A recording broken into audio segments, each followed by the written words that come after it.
1 in 3. That's how many American men will face physical violence, sexual assault, or stalking by an intimate partner.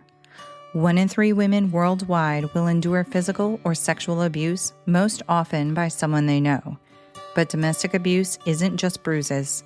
It's manipulation, it's fear, it's control that seeps into every part of your life. I'm Ingrid Dutton, and I survived it. Then I created 1 in 3 so no one else has to suffer in silence. Each week, we break that silence together. Occasionally joined by survivors, loved ones, and experts, we talk about the pain, yes, but also about the healing, resilience, and the fight to reclaim your life. This podcast is more than awareness, it's a lifeline. And a reminder, you are seen, you are heard, you are never alone. Search for 1 in 3 wherever you get your podcasts, because every voice matters and every story deserves to be heard.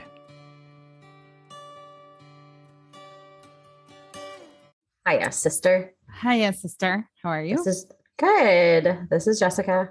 I think we start exactly the same. Every time? Yeah. How are you? Good. How are you? Good. So this is part 2 of How Did I Not Die? On another situation podcast.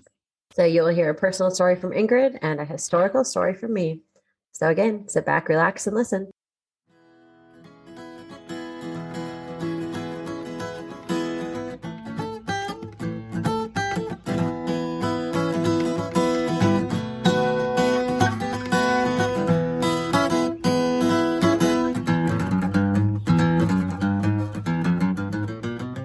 Hello, everybody. It is time for part 2 of How I Didn't Die.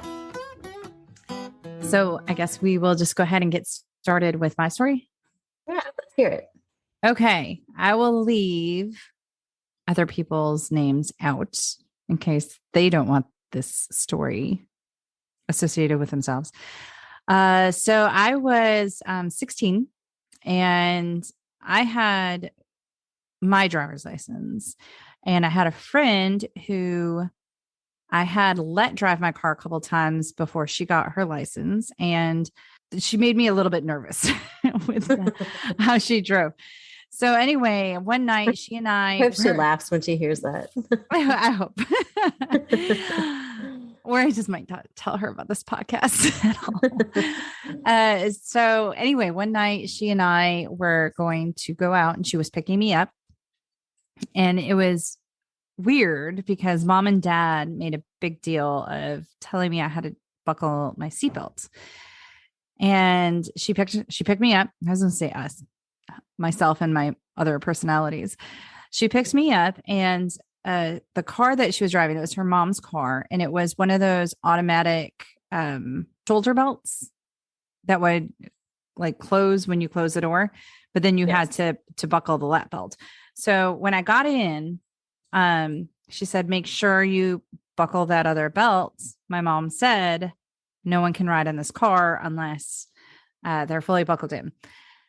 Otherwise, I was not going to do it. So we stopped at Subway, get back in the car. And once again, she makes a big deal about me buckling the lap belt. Anyway, we were going to go to someone else's house.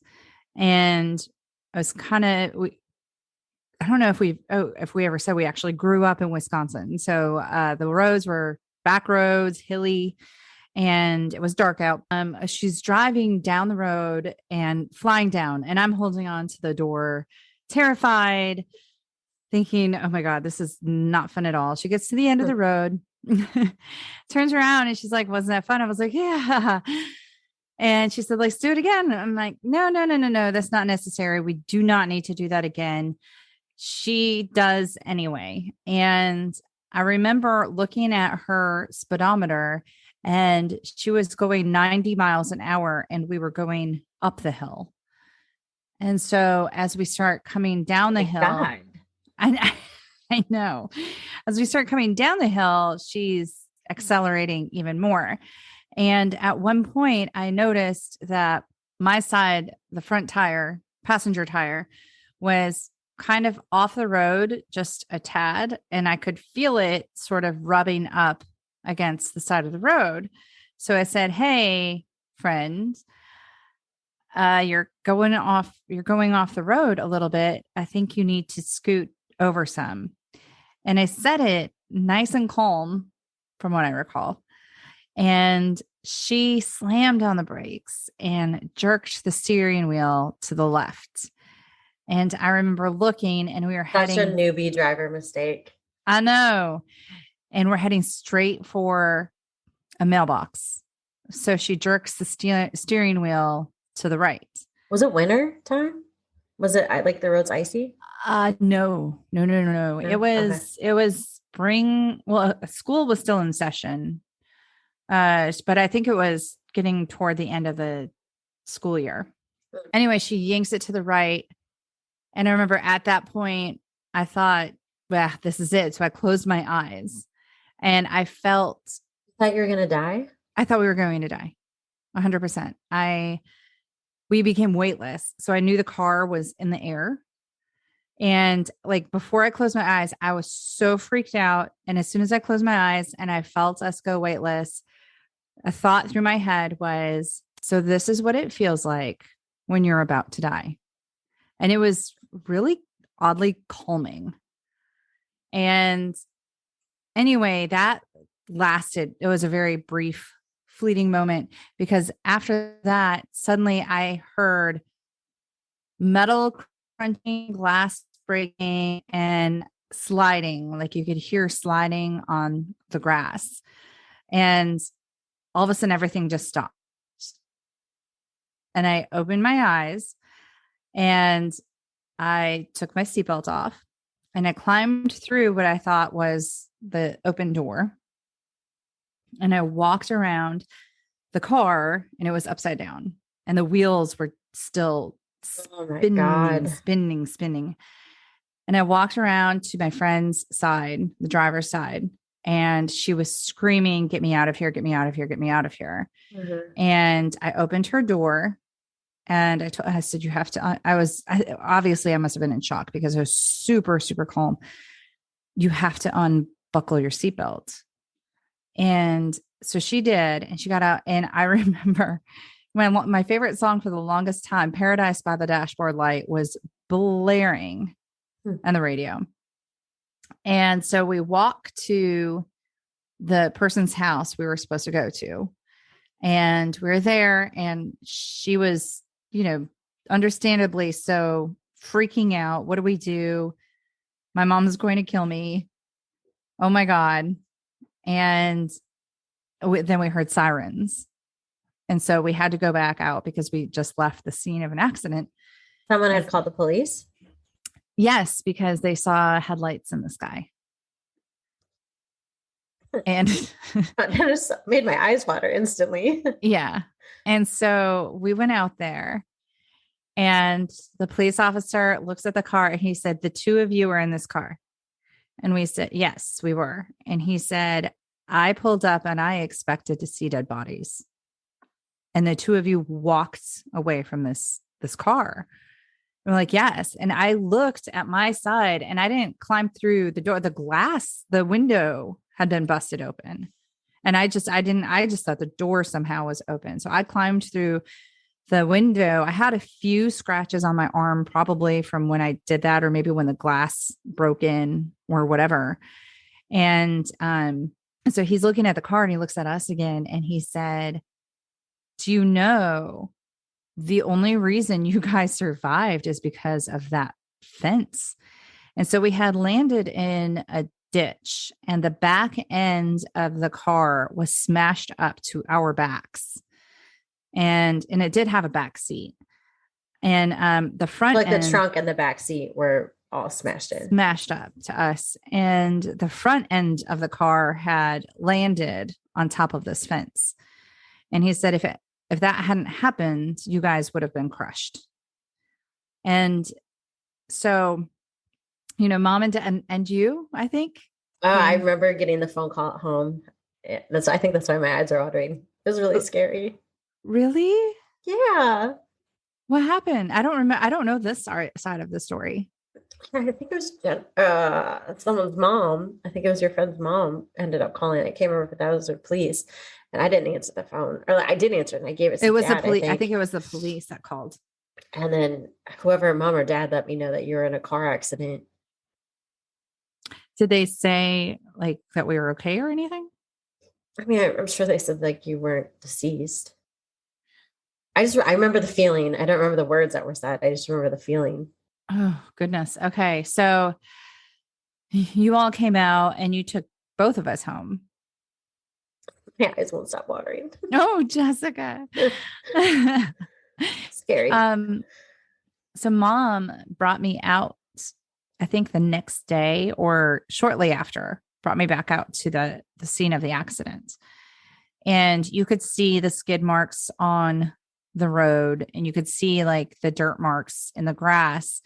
And at one point you can see where the car left the road.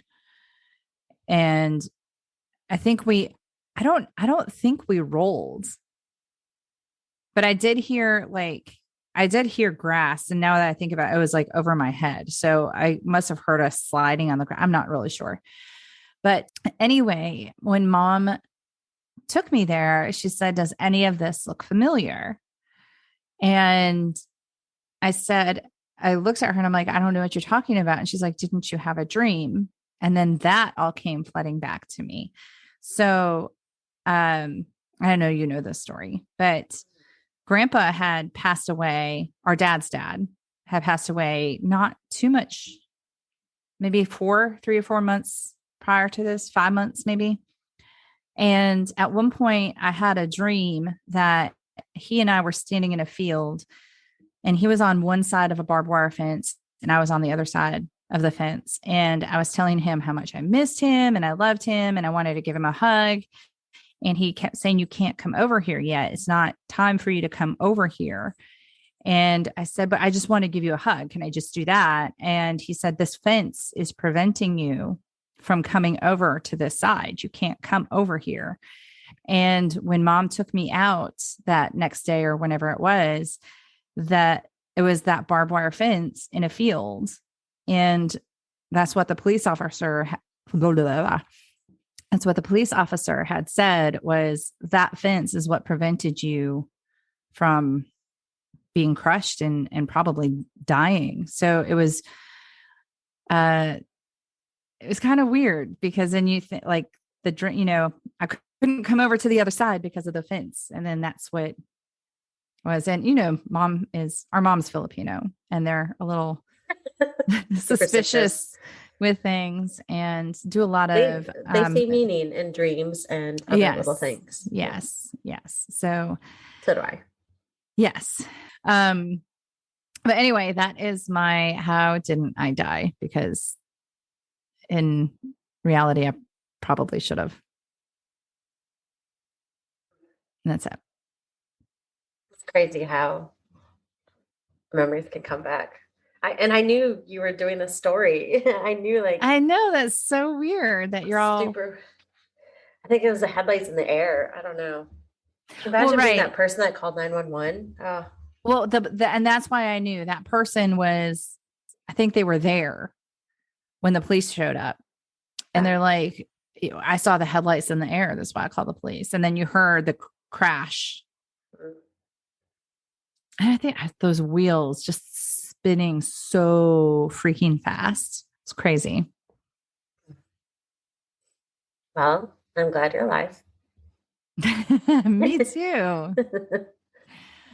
So no good segue into that, to what I'm about to do. Okay, we'll just say the end. Your turn. Jeez. Oh, geez. So here's my historic story. It is about a gentleman named Michael Malloy. Do you recognize that name? No. Okay. He's also called like Iron Mike, like not Mike Tyson, but Iron Mike and the Man Who Wouldn't Die. And my sources are, of course, Wikipedia. The Man Who Wouldn't Die by Karen Abbott. And that was in the Smithsonian Magazine. And The Man Who Couldn't Die.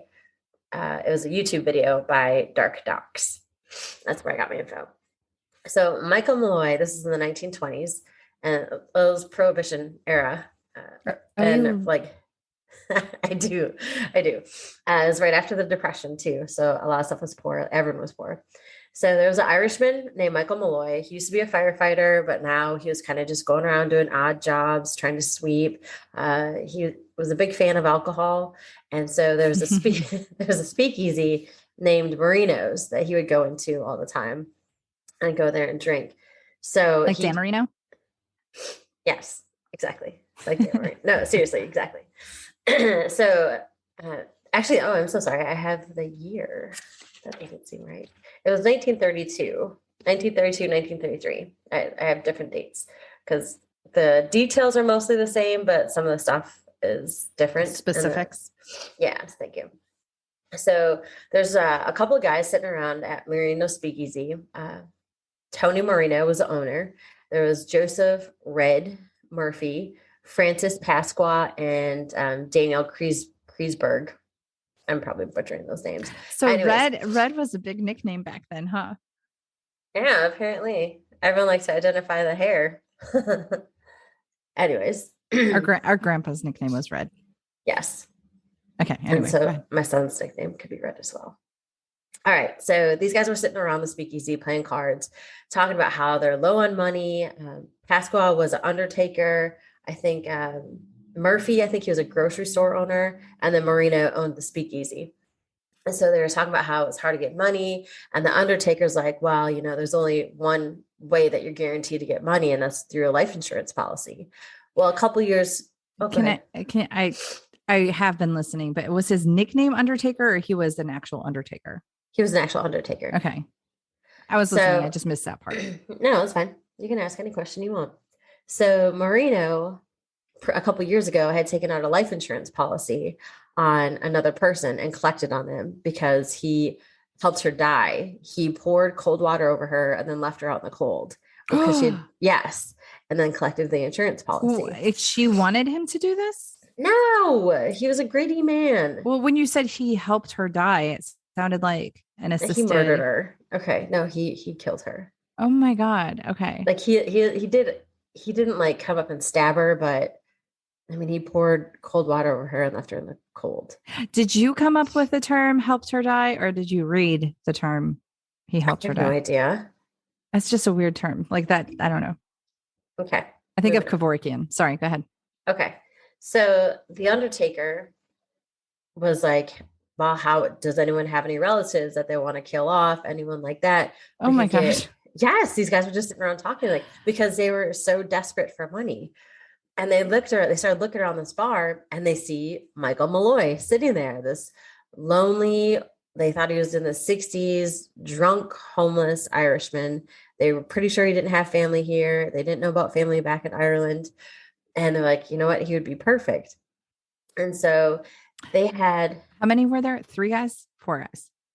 Well, initially there's a different number. There's 3 main ones. There's 3 main ones. And then there's a couple more that get added. Their nickname of this group that they created, it was called the Murder Trust is the nickname of their group. And they came up with them themselves, I'm sure. No, actually the media, the newspaper did. Okay. So the Mr. Pasqua took one of his friends, an accomplice, it didn't give the name, to like 4 different insurance companies and said the guy's name was Nicholas Malloy and that he was a florist that the Undertaker would work with. And so they took out 4 different policies on this supposed Nicholas Malloy, totally thinking that they were going to use Michael Malloy. So the first time at the speakeasy, Marino's like, you know what? This guy likes to drink. I'll just say he can have an open tab and he can drink all he wants and he'll drink himself to death. And he's the bartender. He's the bartender. He's the owner of the speakeasy. Yep. Okay. And so I'm sorry. So his name is Mike Malloy, but they went Michael Malloy. So why did they say Nicholas Malloy? I don't know. I don't know why they changed his name. Okay. Good question, though. I don't know. So the first time, like, hey, you have a free tab, drink all you want. And so this man, one of the reports said that they that Mr. Malloy drank until Marino's arm was sore pouring. Like he just kept Oh my drinking that gosh. much. Yes. So this guy was like, Is that real or is that like a saying that they used back then? hey, That's it sounds like a crazy. saying. I'm pretty sure it's a saying. Yeah. So the guy goes, he gets wasted that night. They don't expect to see him the next morning. He comes back the next morning, drinks all day, drinks all night because he has a free tab. And so it just gets crap faced again. And then they're like, all right, he's going to die tonight. There's no way he can survive. He does this for like a couple days. He just comes, keeps drinking. Nothing's happening to him. The man is not dying. He's not passing out anywhere. He's not hitting his head. Nothing is happening to him. So then they decide to add antifreeze to his alcohol. So again, does it for a couple of days, has no impact on them whatsoever. The man keeps drinking, keeps coming back every morning, every night, comes and goes. Oh my gosh. So then they try a couple other things. They tried turpentine, adding that to alcohol. They try horse liniment, which I guess is some kind of oil for a horse. And they try rat poison. They add all this stuff to this guy's alcohol. Does not work. He drinks all day, goes home, comes back in the morning. And like some of the stuff inconceivable. What's crazy, it was so cute. I wish I could do an Irish accent, is the YouTube video, I think, actually said that he would come in and be like, another morning for you. Or another, I can't do the Irish, but it was something along those lines of like another morning, and because he wanted another drink. So it was super cute. Anyways, okay, so when all those poisons in his alcohol didn't work, they actually started giving him straight wood alcohol, which is pure methanol. It's pure. Yes. Anyway, you drink a little bit of that stuff and you should die instantly. Like you should not live. You should not be alive after drinking that. And so again, how did he drink it? Like, I mean, it had to, because they would give him the real alcohol. They'd give him the whiskey first. So he'd be drunk and then they'd give him that. So he'd be so drunk, you wouldn't be able to tell.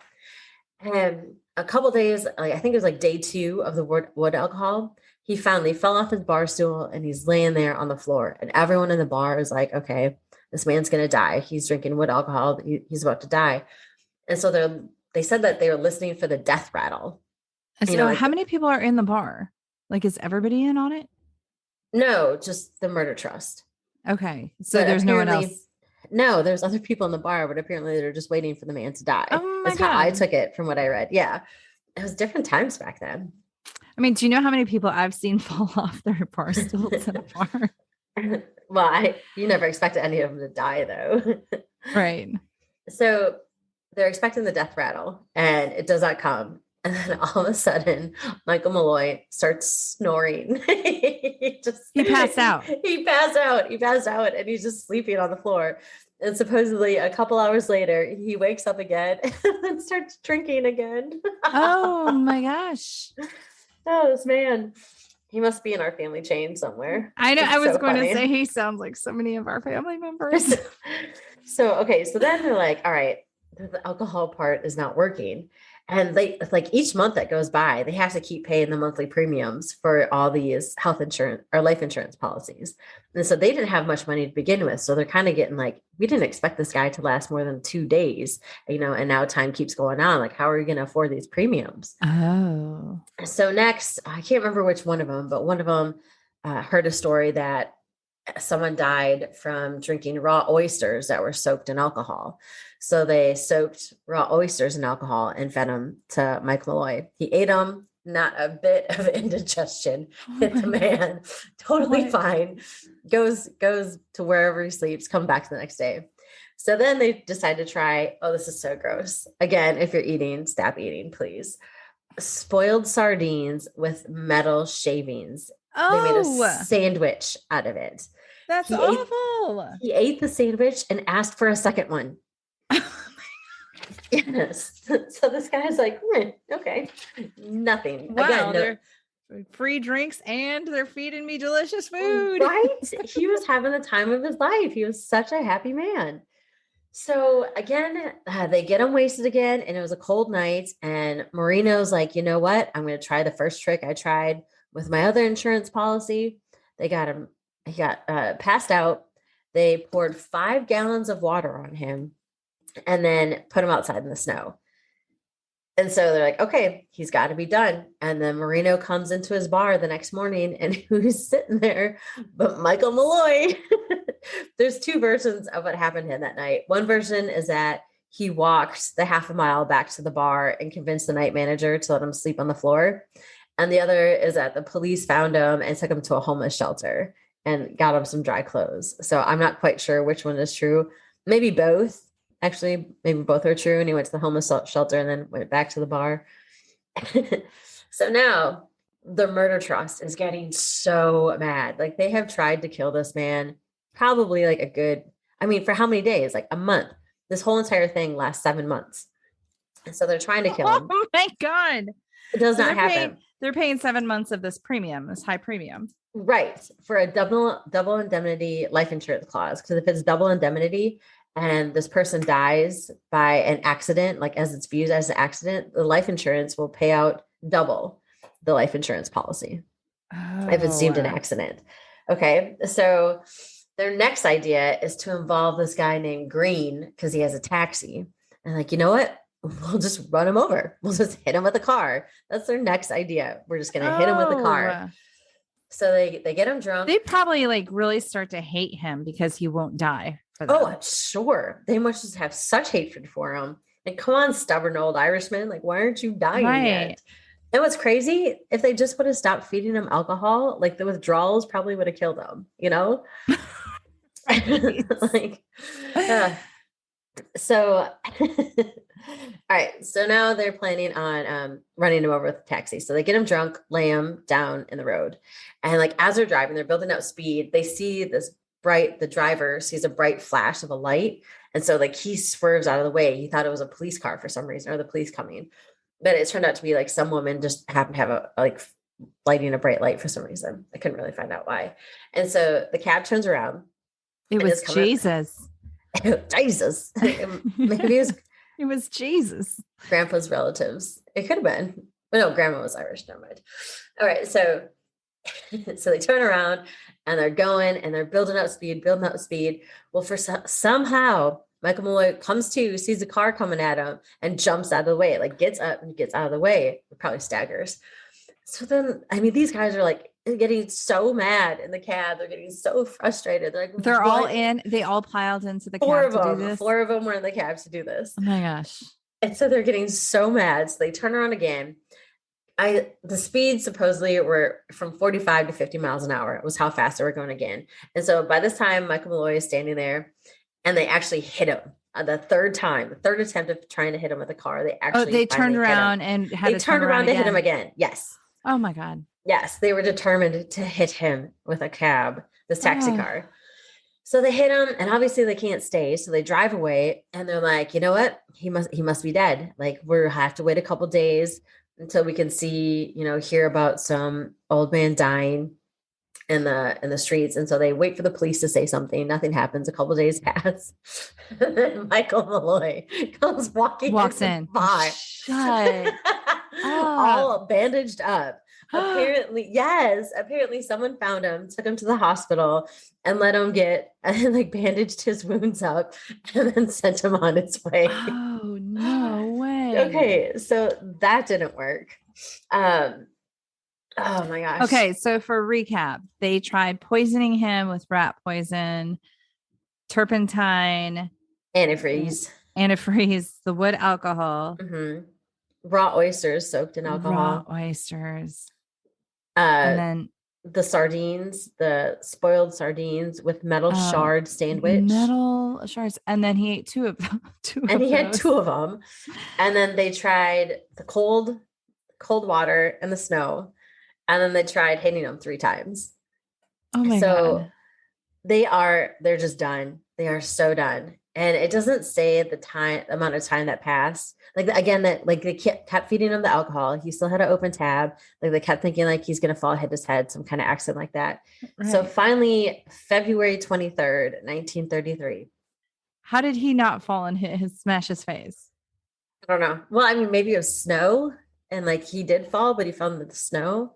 But even falling in the bar, how did he not hit his head on something when he fell? I don't even know if he got off his bar stool aside from when he fell down to sleep.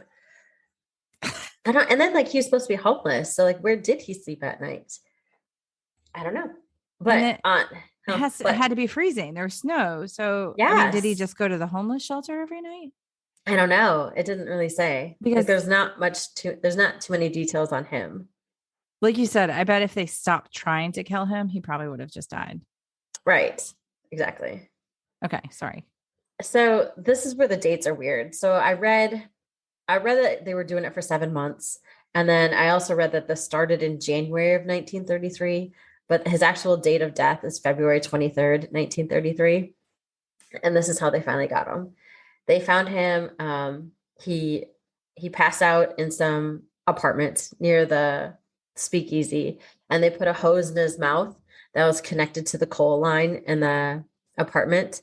And so he died of carbon monoxide poisoning. They had to tape the hose into his mouth, and they all stood there and watched while he died.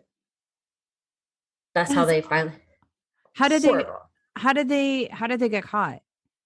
I'm about to tell you. Okay. So the Undertaker had, of course, Oh my God.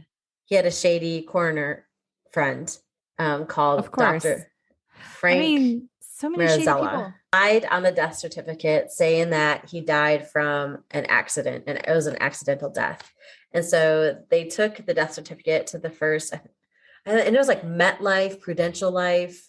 Not these little like no well-known life insurance companies, to 4 of them, and I can't remember who they went to first, but they went to one first.